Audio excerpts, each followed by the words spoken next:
بعض اوقات کچھ ایسے واقعات، کچھ حرکات ہو جاتے ہیں کچھ لوگوں سے جو ملک کی بدنامی کا باعث بنتے ہیں، عالمی سطح پر ملک کی بدنامی کا باعث بنتے ہیں۔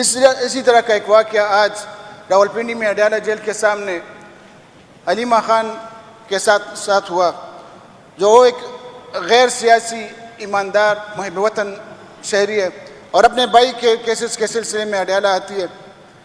آج وہ اپنے بھائی کے کیسز کی پیروی کے سلسلے میں وہاں آئی تھی، اور یہ فارم 47 کی جو غیر مہذب قسم کی جو حکومت بیٹھی ہوئی ہے، میں اس کے لیے کیا الفاظ استعمال کروں، بے شرم بے حیا قسم کی حکومت بیٹھی ہوئی، اس پہ انہوں نے بزدلانہ حرکت کی ہے، حملہ کیا ہے، جو پاکستان کی بدنامی کا باعث بن رہا ہے۔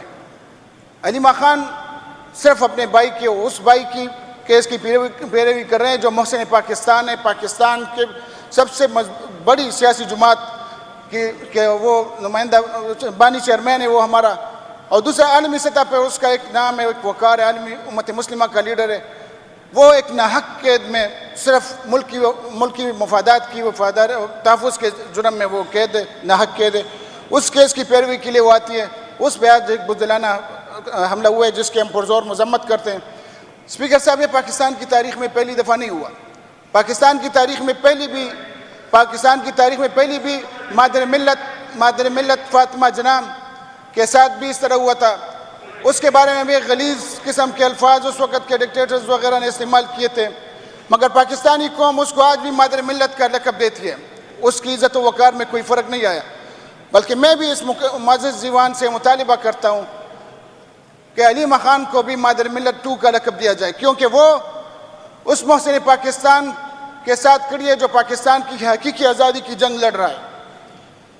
اور وہ جس طرح فاطمہ جناح قائد اعظم محمد علی جناح رحمۃ اللہ علیہ کے ساتھ شانہ بشانہ پاکستان کی آزادی کی تحریک چلا رہی تھی، اسی طرح علیمہ خان پاکستان کی حقیقی آزادی کی جنگ اپنے بھائی عمران خان کے ساتھ شانہ بشانہ لڑ رہی ہے، تو اس کو بھی فاطمہ مادر ملت 2 کا لقب دیا جائے۔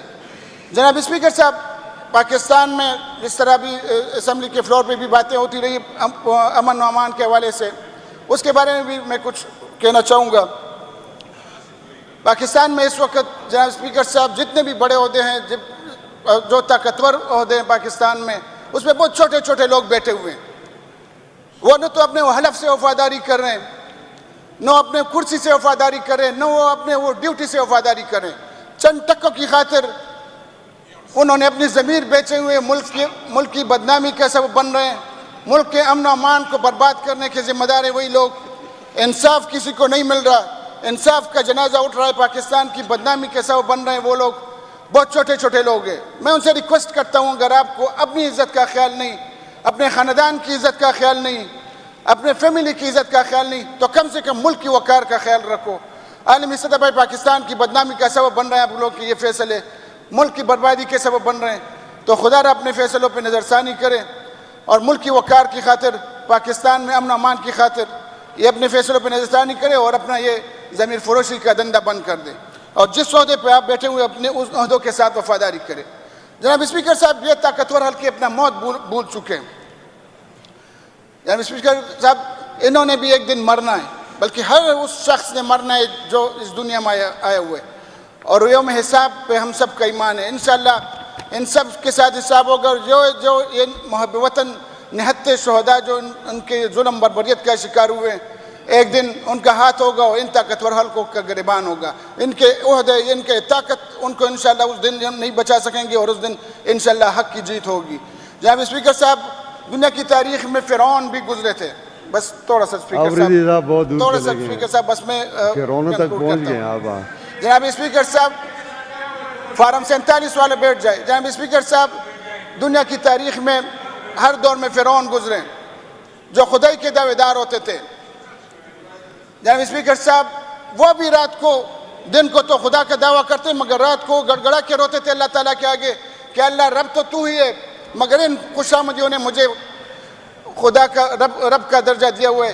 تو میں ان کو کہتا ہوں کہ ان خوشامدیوں نے آپ لوگوں کو خدائی کے عہدے پر تک پہنچائے، مگر انشاءاللہ یہ خوشامدی آپ لوگ سب کو انشاءاللہ ایک دن درجہ بٹ کریں گے۔ جناب اسپیکر صاحب، شکریہ آپ کا۔ ربنا لا تؤاخذنا ان نسينا او اخطانا، ربنا ولا تحمل علينا اصرا كما حملته على الذين من قبلنا، ربنا ولا تحملنا ما لا طاقة لنا به واعف عنا واغفر لنا وارحمنا انت مولانا فانصرنا على القوم الكافرين فانصرنا على القوم الكافرين فانصرنا على القوم المفسدين آمین ثم آمین. عمران خان زندہ باد.